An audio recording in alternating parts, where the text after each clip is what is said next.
రోజు రోజుకి ఘోరంగా మారుతున్న మణికంఠ పరిస్థితి హౌస్‌మేట్స్ అంతా తనని కార్నర్ చేస్తున్నట్లు కనిపిస్తుంది. అయితే అప్పటి వరకు ఏం చేయాలో అర్థం కాక యోగా చేసుకుంటూ వచ్చాడు.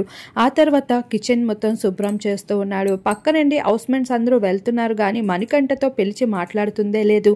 మణికంఠ మాత్రం వీళ్ళ నోరులో నోరు పెడితే ఏమైనా చెడ్డగా జరగడం మించి ఇంకేమీ ఉండట్లేదు అని సైలెంట్‌గా ఉంటున్నాడు. మరొక వైపు నిఖిల్ భోంచేస్తూ ఉంటే అక్కడ కిరాక్ సీత, విష్ణుప్రియ దగ్గరెళ్ళి కూర్చోడు. మరి నీకోసం ఆమ్లెట్ వేశాను నిఖిల్ తిను అంటూ విష్ణుప్రియ ఎంతో ప్రేమగా మాట్లాడుతూ ఉంటుంది. ఇక నిఖిల్ కూడా వాళ్ళతో ముచ్చట్లు పెడుతూ మాట్లాడుతూ ఉంటాడు. కానీ పక్క నుండి మణికంఠ వెళ్తున్నప్పటికీ ఏ ఒక్కరు కూడా మనీని పలకరించరు. హౌస్లో నాబిల్ తప్పించి మిగతా ఏ హౌస్మేట్ కూడా మణికంఠతో క్లోజ్గా ఉండడానికి ఇష్టపడడం లేదు.